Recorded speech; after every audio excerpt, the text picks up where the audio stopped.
Consciousness is a dream that I pursue. Comme les angles à l'œil fauve, je vendrai dans ton alcôve, et vers toi glisserai sans bruit, avec les hommes de la nuit. He fumbles at your spirit as players at the keys. Before they drop full music on, he stuns you by degrees. Sate sangue diwan, tros ankesiavi. Facilis descensus solemn. Noctes atque dies patet atru januatis. Sed revocare gradum superasum. Double, toilet, trouble, fire, burning, cauldron, bubble.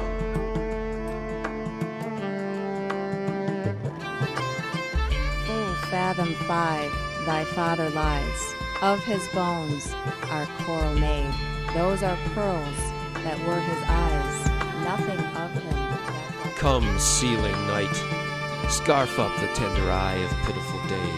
Light thickens and the crow makes wing to the rooky wood. Good things of day begin to droop and drowse, whilst night's black agents to their praise do rouse. Thou marvelst at my words, but hold thee still. This is Twilight on the Western Door. Sator, Aripo, Tenet, Opera, Rotas. Consciousness is a dream that I pursue.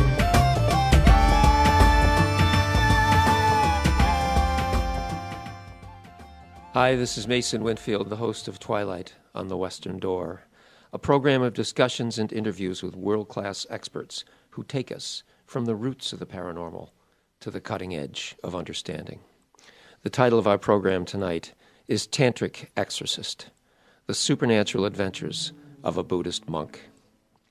The world features a number of powerful spiritual traditions. The most ancient and developed are generally thought to be the Chinese, the Indic, the Egyptian, the Judaic, the Mayan, and the massive overlapping belief systems we might summarize as Native American. Surely, the traditions of the Tibetans take no second place to any human system on earth. To most Westerners, they are probably also the most mysterious of all the above. No mystics in the world are presumed to be more pious or more powerful than the Tibetan Buddhist monks. We are honored tonight to have someone with us who can talk to us about that system from the inside based on decades of intense study. Because of this ancient, devout, and well-preserved tradition, it could well be said that the Tibetan system is a microcosm that holds within it, in some form inchoate or developed, every seed or sprout that could be found in any other world tradition. Incarnations, avatars, sacrifice, prophecies, communications.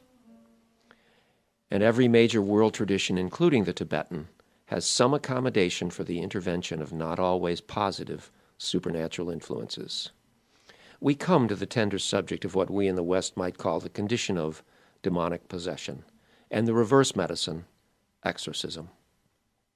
As privileged as we are to have our next guest, I have to tell you that I was a bit apprehensive. I know our subjects are going to range. Adventures seem to follow this guy around, and I'm delighted to set them before you. I also know that his suggested title, Tantric Exorcist, is a bit sensational. Sensationalism is not really what Twilight and the Western Door is all about. Now, I need to make my footprint known. I don't believe that the number one need in the mind of the general paranormal public ought to be one more exorcism.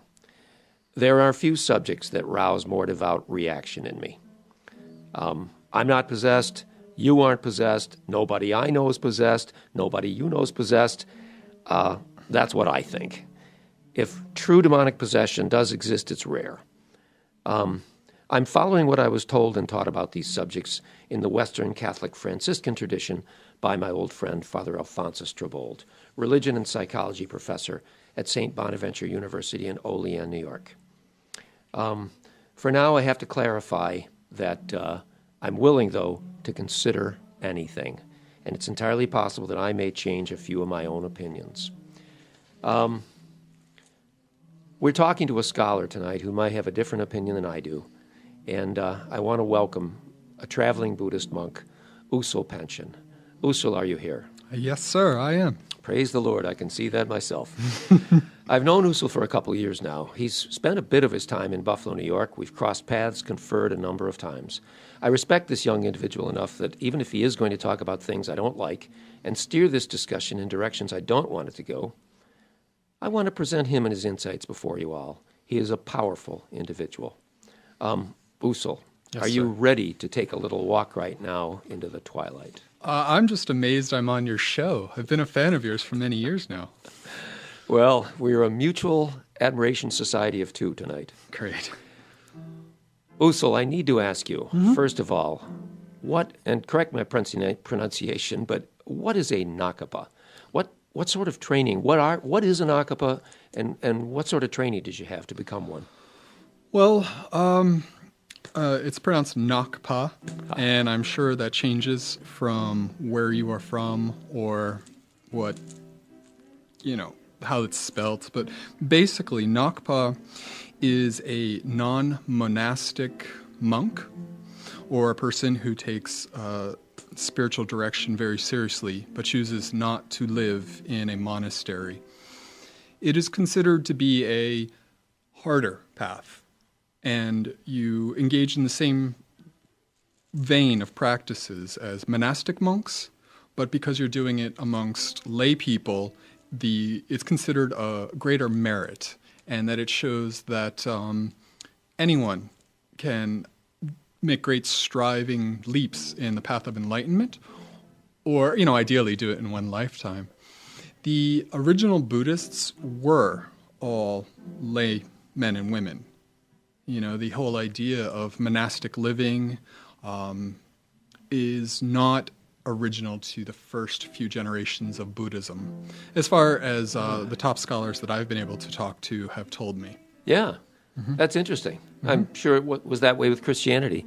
Yeah, that seems to be a... I mean, the 12 apostles weren't all camping out together. They were out there traveling in the world. That is really Walking interesting. everywhere, yeah. Sure. It must present some special tests to keep your way, to keep your spirituality. It certainly has not been boring. I'll say that to say the least. I certainly feel that what I do and how it helps me to evolve makes even the most minute little thing that much more interesting. It's one of the. What's your question? Your question's so large that we could have 5 hours just on that, on what's occurring right now. Well, let's come back to it later. If we find in the rare occasion that we run out of things to say, we can come back to that. Exactly. Tell me about your training. My training. Well, my training, I didn't intend to even become a Buddhist. That was quite accidental. I was searching out some very rare forms of energetic training called Qigong. And I was actually going to university at Buffalo. And just as I was about to leave Buffalo, I ran into someone who knew these very rare forms of Qigong that I'd basically spent all of college in the 5th floor of Lockwood Library researching. Funny how that happens, Yeah, I was hoping to go to some far-off mountain. That often happens with girlfriends, just as you're about ready to leave, one of them shows up, Exactly. The internet was just starting to take off, and I called all these people throughout the world, and then I called this one woman in Toronto saying, yes, I'm looking for this very rare, very powerful form of Qigong, and I'm prepared to leave Buffalo and scour the world for it. And she goes, well, by the way, I know someone who knows exactly what you're looking for in Buffalo, New York. Whoa. And to say that I was angry and mad was an understatement. So that was my first introduction to a man who goes by the title Llama Creed. And at the time, he wasn't talking about it, and I wasn't asking about Buddhism. I just wanted basically to fulfill my ego and have my supernatural egotistical self gratified. And that didn't work out so well for me. It's very noble of you to be so self-effacing. Truly is. You've got a lot of clout. I got my butt kicked by karma, you could say. So, oh. Yeah. You wouldn't be the first 20-something to have that happen to them. Exactly. So how many years were you in this intense situation of tutoring, mentoring, study, whatever you'd call it? Well, I would say the first couple years that I was studying with Llama, I didn't know if I was going to be as devout as I was. I was traveling around the countryside, United States and Canada, and getting into adventures. Sure. But always I would come back to Buffalo to get training.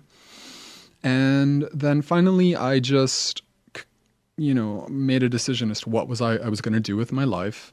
And I knew that this is exactly what I've always been looking for. And I moved back to Buffalo, probably 2002.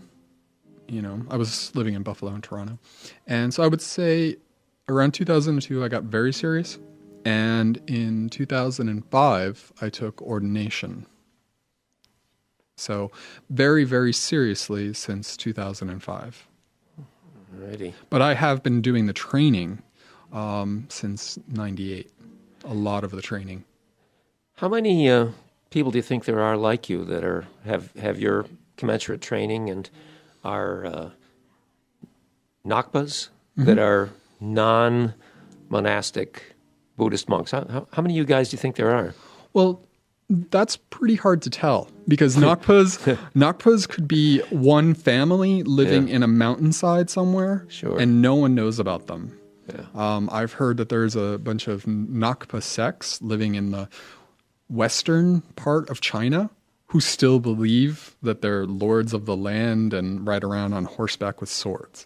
Really? I've heard that there are sects living in the jungles of Vietnam, so far in Vietnam that they never even knew that there was a war. So, I mean, there's lots of stories out there about Nakpas. And because they don't live like other monks do, and a lot of them do travel around, I don't really know how many Nakpa lineages there are. When the Chinese had their altercation with Tibet, there were a couple, from what I heard, 100 sects of Buddhism.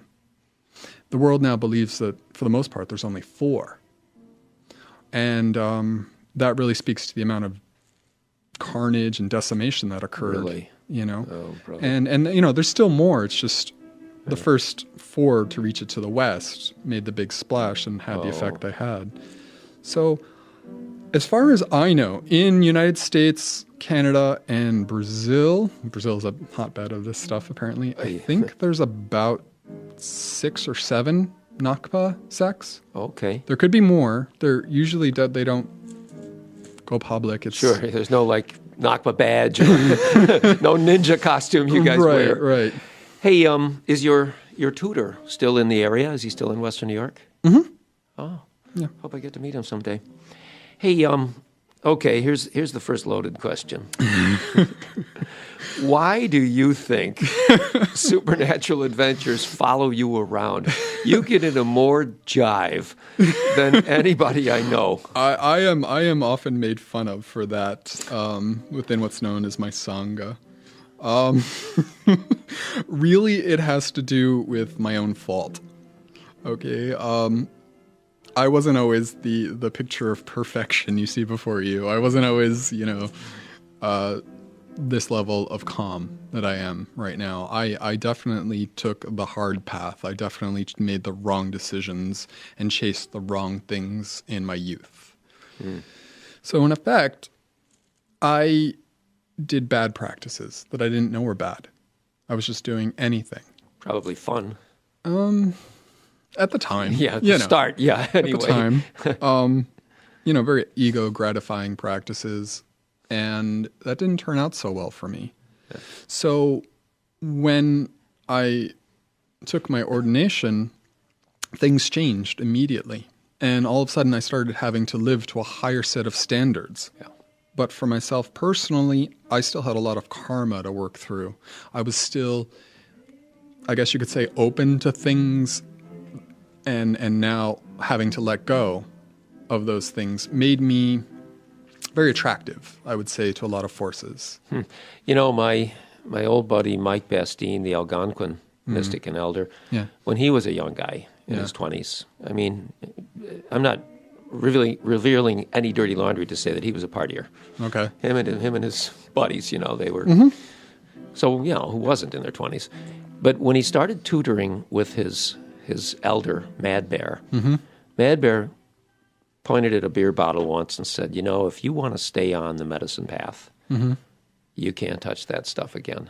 Okay. And I mean, not a drop. He said, this is poison for you. It's just going to destroy you. You can't touch it anymore. And Mike said he thought about it for a weekend and made the call, and you know, there is change. There is sacrifice, and it's different for every individual, but it's interesting to hear that from you. Well, I mean, I could actually be a little bit more open about it, and the fact is that I guess you could say in my own way, was addicted to the ideas of power, you know? And you are a martial arts expert. I wouldn't, no, I do the martial arts. I get my butt routinely kicked by people better than me. I know martial arts well enough to know that I don't want to fight. Who does? Right. I don't understand it myself, you know. I think most people only want to fight because they think they're probably going to win. And that isn't fighting, that's bullying, you know. Yeah. But that would be the main thing that I would say made me attractive to a lot of forces, is that I pursued like what power practices without any sense of compassion, without any sense of wisdom. And that made me just a big blob of energy without any real definition. And that really is dangerous. That's interesting. Yeah. That would attract. And it did. It's the reason graveyards tend to attract cultists. Right. At least in the logic. It's because there would be latent energy there. It's the reason so many, how shall I put it, dark force cults are interested in human children, infants, the unbaptized. It represents a great source of power that they can, or they believe they can channel to their direction. And, you know, as I've come to learn, that power without equal parts wisdom or compassion ultimately destroys the person holding the power. Yeah. And that was my case coming into it. I was focus. Exactly. And it also needs to not be used for the sole purpose of satisfying the ego. Yeah. Which is a very hard thing for me even now to unlearn. And it will be a constant unlearning of that. Really? Yeah. Look pretty darn balanced to me. Well, here comes one of our heavier questions. Okay. Are exorcism and possession fixtures of Tibetan thought and practice, or is this some sort of a recent modification, or is it just a spin? Is it just an underplayed tradition for them? What would you say? Well, first off, I would address the word Tibetan. Tibetan thought is a vast range of things. You know, before Buddhism came to Tibet, there was a very dangerous, at least from what I've read, animistic culture throughout the entire nation. No bloody way. Yeah, it was an 8th century Buddhist by the name of Padmasambhava who basically, according to mythology or history, subjugated all of the negative beings in the whole land and brought Tantric Buddhism into Tibet. So, I mean, and that's not even to talk about, you know, some of the shamanistic cultures in Tibet or the very ancient Bon mystics. And that's a whole other story. They're a much older tradition than even Tibetan Buddhism. So that's one part of the answer. The other thing I could say is that I myself am not actually a Tibetan monk. My lineage is one of the few Chinese Tibetan Buddhist lineages in the world today. And that's a general statement, and that could be looked at it a few ways. So my lineage is particularly Chinese Vajrayana, or Tibetan Buddhism. But to answer the spirit of your question, at least as far as Tibetan Buddhism goes, or Buddhism, it's not really looking at exorcism as a goal. It's not looking at fighting anything negative as a goal. That is a result of having a very strong conviction and practice that is taking the individual to a more enlightened place, and that enlightenment seeks to help other people. And therefore, if someone's being afflicted by anything, you come in and basically shine the light on Sure. someone suffering from whatever. Is it dangerous? This practice, deliverance or whatever you'd say that you might be doing. Well, I mean, possession and exorcism, there's so many different levels of that. You could have something follow you home from a bar. You could have... Just be my luck or not.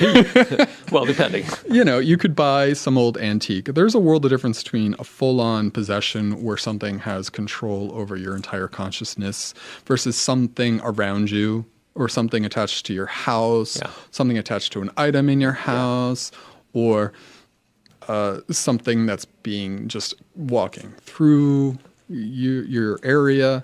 It's very well said. The Christians don't tend to look at it. The fundamentalists, some of them fundamentalist Christians would agree with you, particularly some of the Protestant sects down south. But Catholicism, I believe, would say that there's only, you're either, it's like being pregnant, you're possessed or you aren't. Well, I think that's very modern view, because back from what I've heard, a couple hundred years ago, there were two main books that everybody had in their house, if they could read, one being the Bible, and two, I believe it's called the Lesser Keys of Solomon. And that was the book that basically helped people day to day. Well, not people, but people who had been trained. Yeah.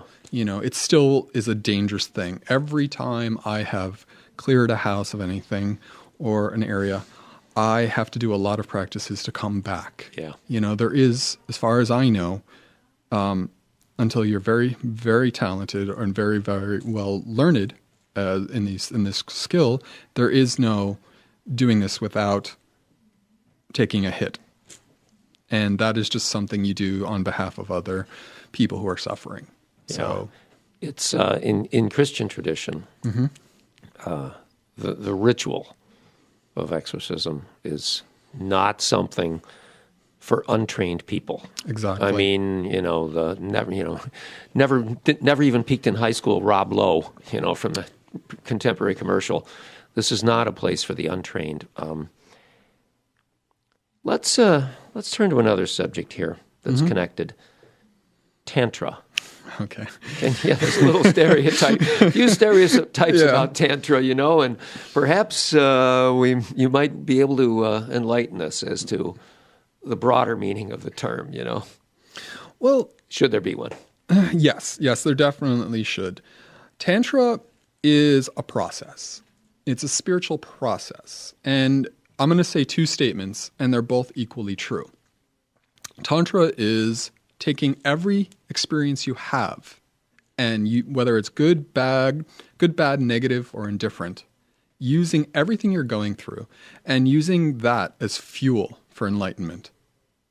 So everything you're going through during the day has an aspect to it that can help you to further your path towards enlightenment. Now that is one statement. And that statement That's fascinating. It's rather profound. Did you make that up? I wish I did. No. Heck, I could have written that, and they'd think I made it up. So. I stand on the shoulders of llamas and giants, what I mean? Yeah, most of my best ideas were absconded by the ancients. Yeah. But anyway, your second statement. The second statement is that Tantra is a three-part process. The first process is purification, which in the Christian tradition would equate a lot to confession. But in Tantric tradition, whether it's in any spiritual culture or practice, the first step is always purification. And from what I've heard, whether it's Judaic, Native American, Christian, or I don't know too much about the Muslim faith, but or even Taoist practices, the very first step is purifying not only your mind, but your energy, your spirit, and the body. That's the very first step. The second step would be identifying yourself with some divine being or divine energy, meaning you spend a lot of time either trying to acquire the traits of a divine being, visualizing yourself as a divine being, or whatever. You aspire to the aspirational, or you aspire to be at least some part of that divine being. I've often heard that in Christian mysticism, the priest is taught to visualize himself as Jesus Christ, and that once he has done that and achieved a stabilization as Jesus Christ, then he is qualified to be a priest. At least that's what I've heard as far as Christian mysticism is. The third thing is that you actually experience reality as that divine being that you've spent all this time visualizing yourself as. So once again, it's purification, identifying as a divine being, and then third, something happens. You've put in enough work that you actually experience reality as that deity does. And it forever alters you. It forever changes you. Wow. It is something that it's not what you would consider earthly. It is actually truly a divine experience. Though that is Tantra. Now that process of both of those statements that I've made can be applied to anything. I mean, you could be a tantric golf. You could have tantric cooking, It just doesn't mean naughty things. Right. People focused on one of the smallest aspects of Tantra. Sure, and, yes. in the 60s and 70s, all these... I get you. They do that with a lot of things. Yeah. So that is Tantra. And I would say, in my youth, I was the first person to chase the flashy stuff. I did, so. Well, it just shows that you were normal for 20-ish. Well, we've got a loaded question coming up, and I don't want to start it right now. We've got a bit of a break coming in about a minute and a half.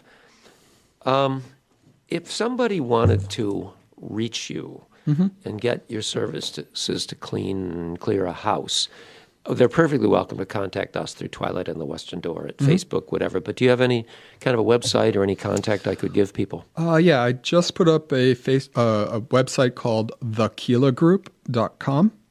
KILA? Yes. Thekilagroup.com. And if you're having a problem with spirits in your house, we will kill them. Undoubtedly, that's what it is. Exactly. Very cool. I think when we get through our break, I'm sure casual listeners can realize that I'm kind of young at being a host. And there I go. I tell everybody else what to do, and then I just screw it up. That's okay. I could fill your ear with all kinds of X-Files and stuff. No problem. I just don't want to get started on anything too heavy. Now, when we come back, in 60 seconds when we start and then come back. Okay. I'm going to ask you what a Tantric Exorcism was about, and I'm going to remind you of a few of your supernatural experiences, which at least the ones you've told me are powerful. I knew this was going to be a great interview. Okay, well, I'm glad you're having as much fun as I am. I hear our haunting credits coming in.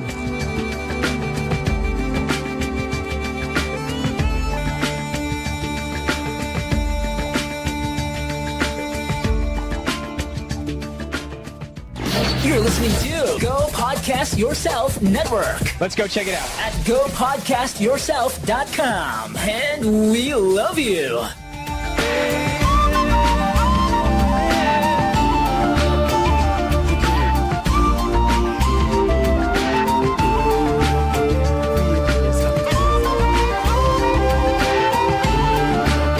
Hi again, this is Mason Winfield, the host of Twilight on the Western Door, with our honored guest tonight, Usel Panchen, whom I should explain is a Nakpa, a traveling Buddhist monk.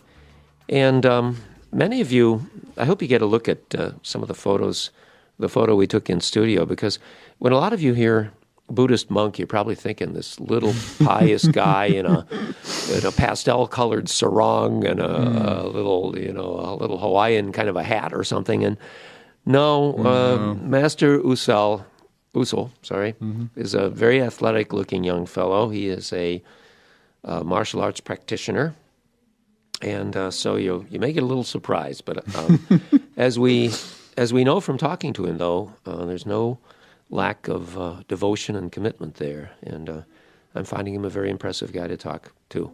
Oh, I'm having fun. Usel, tell us what a Tantric exorcism is all about. I could attack this. I could answer that question from many different angles. Pick thy favorite. My favorite would be, it is a very aggressive way of doing the least amount of harm. Huh. Wow, sounds like chemotherapy. Well, you have to really train a lot to know what is appropriate. You know? I mean, what you're basically trying to do is separate two things. Huh. You know, you have this human being and you have some force that is interacting with the human being, whether it be just a negative emotion that is present in their life. I mean, I'm not saying you can get rid of a negative emotion, but say there's a lot of negative energy in a house and you just want to clear it out. It's a very, very focused form of prayer, you could say. It's a very focused form of compassion, you could say. But a tantric exorcism, once again, refers back to what is Tantra. Basically, you're trying to come from a very strong, one could say divine place. One could say strong level of faith. And replace what you have trained in all these years to achieve, whether it's a high level of, I'm trying to pick up so many words, a high level of good power, a high level of compassion, a high level of wisdom. You're trying to take all of these good things and push out all the bad. And there are trainings that help people to get stronger in that, not only in their own life, meaning something that I would do for myself in regards to clinging to ego, that I can then ideally help someone who's suffering from a negative entity or a negative thought form that is hurting them, and do my best to clear this influence from their life.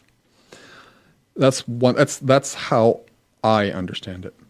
However, you could also say that somebody comes in and trains in mantra, they come and they train in compassion, and they have spiritual tools which direct that to basically cut away from an individual all that they are not.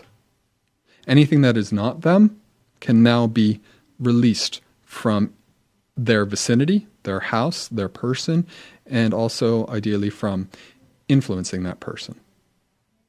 So a tantric exorcism, it's a surgery of sorts, but it's a surgery with laser-like good intentions. You know, I see a lot of these like movies that I enjoy, and I think that's terrible. I mean, you know, could you imagine going to an exorcist and the next thing you know, you're spinning in the air and your head's turning around? I mean, who would call that for help, you know? Basically, you know, I mean, I'm not going to say that there aren't like intense sessions. I'm sure there are, but for mostly it's just a calming. Everything just becomes very calm. Sure. You know, the thing that is causing agitation is just removed. So basically, it's just an attempt to bring great peace and harmony into someone's life. Got you. You know? I think you may be using the term exorcism, or possibly I am ignorantly, but I think you may be using it in a fairly broader term than the Christian sense. Mm-hmm. Okay, that's cool. Definitely. That's cool. I'm just glad to get that cleared up. I'm presuming that you've had some tutoring. You've been on some sessions with a master, and you've seen a lot of this done. I'm glad you said that because there's characters out there today that are calling themselves demonologists, and they just don't have any training or anything. No, got an overnight degree from Best Buy or something, and here we go. I've seen a lot of people attempt to do it, and maybe they're the only person in other people's lives. Maybe that they're the only person in a 100-mile area that's even going to attempt to help someone. Interesting. You know, and I can't fault someone for trying to do their best. Interesting. You know, and because there are many cases where people just pick up their book of religious focus, whether it be a book of the whatever your Quran is, or the Bible, and they have faith against something afflicting them. And you know, that's one thing I really wanted to touch on. It's that, from my understanding, it is not so much, and I mean no offense to anyone, or to put down people's religious focus. This is just what I'm understanding. It is faith in itself that is one of the most powerful things, not the object of faith. Because in human experience, it is so very hard to have faith.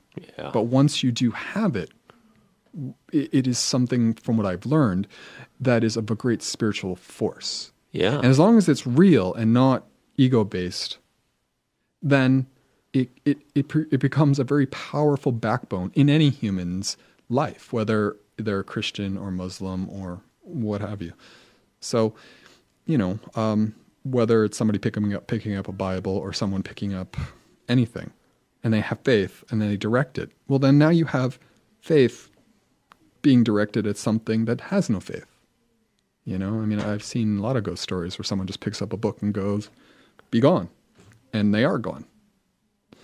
So I come from a very, very ancient, thousands of year old lineage, practice that is skilled at doing this. So for lack of a better way of saying it, we're good at it.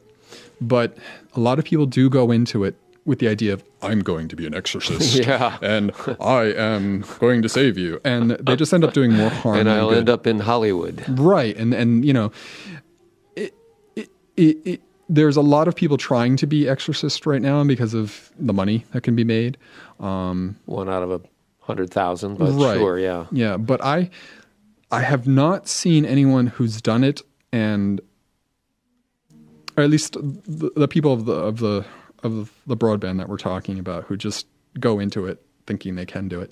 I've not seen anyone do it and really do it without getting hurt. It's dangerous if you're in a real one. I mean, I think that there are many situations that they're in that they misdiagnose it. They're so eager to find a case of possession that they diagnose it everywhere they go. Mm-hmm. And I can't tell you how many people have called me on the phone or sent me an email or something that said, I need an exorcism. Mm-hmm. And I'll go, okay, why? They go, well, we get some funny knockings around the house and something on the bookshelf moved. And I go, all right, you got a low-grade poltergeist outbreak. And that's mostly, that is what I offer for the most part is house clearings. Getting your house just clear of anything in there. And that can do a lot for your life, Yeah. A possession is not usually what people want or need. A possession of your being is not the thing that I offer first. I'm not saying, hey, I'm an exorcist. Yeah, what I am really saying, level medicine. Yeah, what I am. You too can be possessed. Get rid of your demons. No, it's nothing like that. Mostly, good. Glad to hear that. It's, hey, let's just get your house clear. Let's see what's affecting you. Let's restore harmony in your house. That is the main thing that the Keela group offers. If it's really happening, okay, there are people who are very skilled at doing that who will help you.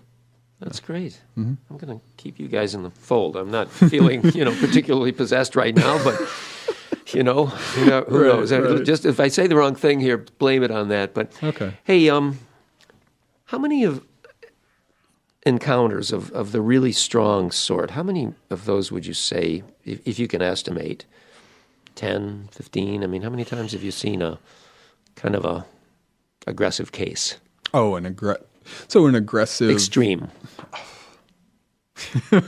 That's a loaded question. More than one? Oh, gosh. Well, I can ask a different one. Well, there's so many... You have to understand... Let's just say negative entities, right? And by that, I mean things that look to hurt other beings. Or things that don't belong where they are. Right. There are, levels to that. The vast majority of things are kind of like spiritual mosquitoes. Yeah. The vast majority of things. And then, it just builds and builds and builds. Sure. And the major ones, I would say things that can kind of operate on their own. I mean, you can go anywhere and see these things if you're looking for them anywhere. But myself personally, a couple hundred, but as far as it being a problem, none in recent times. Did you tell me once that you thought the energy of Buffalo, New York might be a little unusual? The energy of Buffalo, New York is very unusual, yes. You're running around, and I love the place, but I wouldn't have been running around in a T-shirt that said "No goal." Yeah, Buffalo's got a few things that make it a hotbed of activity, you could say. One thing that we have more than anywhere else in America is empty houses. We have more empty houses in Buffalo per population than any other place in the United States. Right? Right. So interesting. And they would be in a lot of world systems. An empty house is a big negative battery. Yeah, it's just sitting there doing nothing. Yeah, it's like putting a sign on the front porch for the spirits and saying free beer. Exactly, with bacon. I could also, the effect of Niagara Falls on Buffalo is definitely something that gives, it basically draws off a lot of energy from Buffalo, directly Buffalo, and sucks it out. Yeah. That would be another thing. You're talking sort of geomantic, earthly, spiritual energy? Economic, are we thinking? I would say, water energy is sure, because it's a big waterfall, yeah. And pulls in that type of energy that could give a lot of prosperity, is what they would say. Interesting. You so often find that power can go any direction, go one of two ways. Mm-hmm.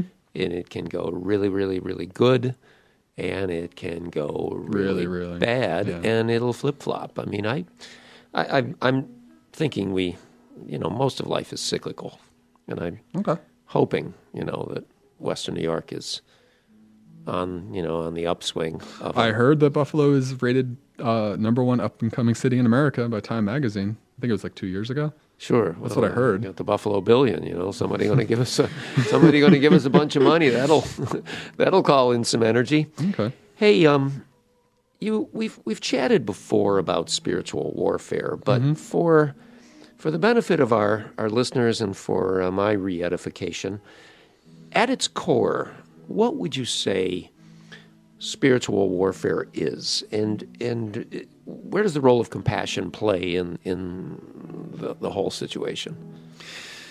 Well, spiritual warfare ultimately is about a person's relationship with themselves. That starts there. Are you serving an egotistical need, an idea of a defined self that never changes, or are you serving a greater purpose? And I could say that would be the main core of it. However, if we look at it in regards to outside of, say, myself, it is the idea that there are forces that seek to tear at the greater nature of all beings, stop them to achieving their greater nature. And beings that are committed to having a free, or beings that are committed for all beings to have free choice, free will, are going to try to stop the bad guys trying to limit all beings.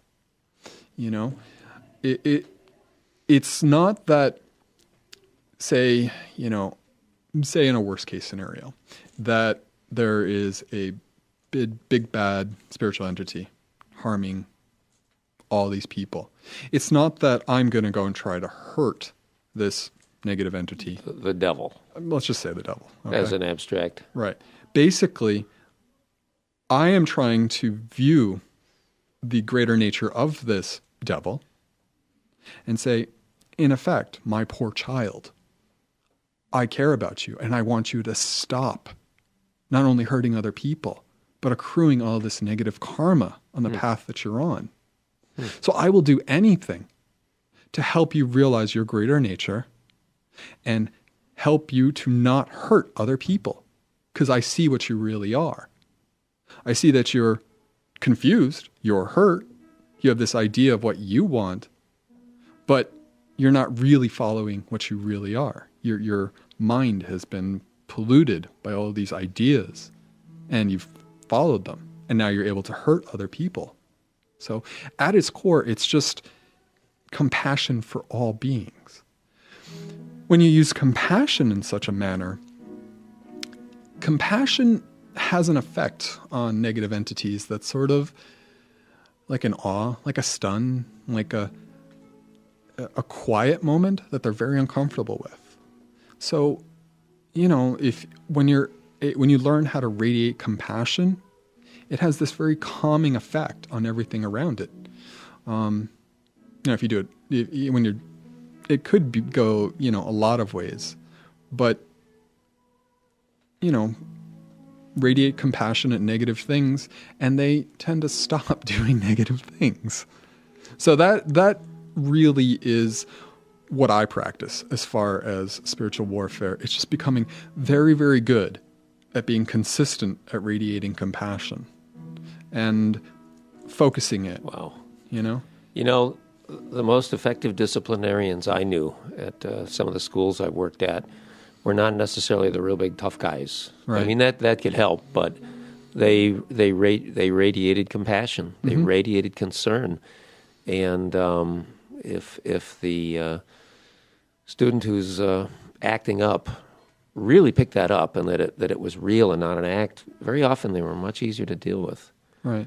I know I grew a lot when I found my compassion in all ways. Mm-hmm. Hey, Buddhism is often represented as a completely non-violent tradition. Mm-hmm. Do you see that there's any conflict in a Buddhist engaging in spiritual warfare? Wow. Once again, that's a very large question. Buddhism, non-violent. Yes, Buddhism is non-violent. Violence begins in the mind. By the time it reaches the hand, usually people are in an enraged mess, right? What Buddhism is basically trying to do is train the mind to think good thoughts, train your speech to say good thoughts, and train your hand to do good thoughts. Spiritual warfare, it's a lot like, a mother finding her kid playing with firecrackers. Her 4-year-old kid is playing with firecrackers. Is she going to say, oh, no, don't do that? Or is she going to give him a light spanking on the behind so that the kid understands, hey, my mom said this is really bad, Yeah. We need to give you a little reminder. Right. But she's not going to hurt the child. No, that is her pride and joy. That is the light of her life. And in Buddhism, you seek to see all beings as dear to you as your very own child, you know? And you know, at a even more, what I would call, even for me, advanced level, is say like any being doing negative actions is my child, you know? And I care about them just as much. I may not sit down to dinner with them. Yeah. I may not, you know, want to be in the same room with them, but it's basically saying I see everyone as having the same level of goodness or potential for goodness in them. And I treat everything the same. And that is something I strive for, like, all the time. I mean, I can't say that I have the perfect level of that, but it is something I daily strive for. Well, you're still mighty young. I mean, you may attain whatever level you want someday. I hope. Hey, we've got about 9 minutes here, and I think we got time to hear a couple of your adventures. Okay. Do you, you told me a story once about, well, let me introduce it like this. Do you think that there are some cults at work in the Buffalo area that might not be working towards the light? It's, from what I can tell, yes. I don't know if they are great, all-powerful. They, you know, for the most part, the ones that I know are out there are remnants of the old goth club that used to be around. But the Continental. Yeah, there is something there, as far as I can tell. I know that there was a great influence in the 60s. Yeah. You know? That was fairly public. Yeah. You know? 60s and early 70s, and even a little flare up in the early 80s, as I recall. But that made the attention of the media. But right now, I think the media is oblivious if there are some cults out there that are on their own path. You told me a story from the waterfront once. I don't know if it involved you or someone you interviewed, but a couple of people were maybe in one of the silos, perhaps? Yes. Is that you? Oh, yeah, that was the Red Jacket Park story. Oh. Yeah. Was that you there? Or did Yeah, you that was me. That was a very interesting story. So Red Jacket Park is across from the silos. And one of my friends and I, in a midsummer evening, I know it was a Thursday night. I don't remember what month. It probably was August. And it was around 8 o'clock at night. It was pretty dark. And we were across the river from the silos. And one thing we could see was the tree line, a pretty thick tree line. And there were lights behind the trees, so you could see in between the trees. And, you know, there was what looked like 30 people. Like I could just barely see the outline of about 30 people. And, you know, me and my friend were just talking at the park, and then all of a sudden, it was like out of one of those bad 1960s Halloween records, if you remember those. It was the sound of what I can only imagine is about, you know, a bunch of witches around a cauldron going, cackling. Yeah, but the thing is, it was so loud that even if there was 30 people doing it, they couldn't have produced that level of volume. You know, we were probably about 100 yards away from all those people. And how loud it was strange. It was, I mean, even stereos couldn't do it. It had a kind of resonance that was just everywhere. And there was people there also in the Red Jacket Park, and we were all looking at each other like, what is that? Fast forward to about a month later, I'm showing someone who's involved with feng shui an overview of the area where all of these people were. And it's a little outcrop. I think it's the Buffalo River. Mm-hmm. So it's a little outcrop of dirt on the Buffalo River across from Red Jacket Park. And apparently this feng shui expert said, well, if I was going to do something that would affect all of Buffalo, that would be the prime spot. Because you have this energy, you have this water going around the bit of dirt. So apparently there was, you know, if who knows what was happening. But it was just this really interesting case where it seemed like, all right, there's a bunch of witches around a cauldron, and they're all laughing. Sure. So I mean, it was so cheesy as to what it sounded like, but that's a story that I definitely lived through here in Buffalo. That's pretty cool. I'm going to go write that down. Hey, you and one of your Native American buddies, who's not from Western New York, you had a very interesting little adventure at Eternal Flame Park in Orchard Park, and it seems to have involved the traditional Iroquois belief about little people. Can you tell us about this, the pennies? Well, first off, I want to clarify. It wasn't Iroquois. It was a man. I don't want to say his name, and sure, yeah. But he was from Maine. And the Algonquin language family, whatever nation. I'm not really sure. He was from Maine, and we were down in the Eternal Flames, and he said that, oh, well, there's little people who live here in all the crevices. And I'm thinking, okay, great. Native American telling me about little people. And he goes, they like to work with copper. I've got these old pennies here, And he took about 30 pennies and he put them in all these little crevasses and little openings in the rock or whatever. And he did that after he first got a look at the spot, right? Yeah. Didn't he get a look at the spot and then go back to the car and go, I know what I got to do. And he went back to the car and then brought the pennies. In other words, he wasn't carrying them around, right? Well, no, he was carrying them. Oh, he was. I mean, this gentleman was. He just had one of those in the know kind of psychologists. He just knew. He was kind of like the James Bond of Native Americans. I'm sorry for interrupting. No, so he puts these old pennies everywhere, and then he started to do this singing, and I was very affected by his singing, and it was as close to, what I can only imagine is a traditional Native American shaman experience you could have. And I wasn't really, he didn't move from his spot. Like, I was on the left side of the falls, he was on the right. He had a cane, he could barely walk. He was, I guess he was in the army in his youth or something like that. So I never saw him move, And when he was done singing, I'm all blissed out or whatever. And then I go and I look for all the pennies and they're all gone. Not a one to be found. No. And I looked. I was trying to disprove what he was doing and all this stuff, but I couldn't find any of those pennies. And he put them all over the place. So. That you have no idea how much fun I have talking to somebody who's had an experience like that. Oh, well, it's been my absolute pleasure. Well, it's been a ton of fun having you on here. I hear our very mysterious and entrancing closing credits fading in, for which we thank the Afro-Celt Sound System, a Scottish African fusion band that we admire so much. They sound like what we mean.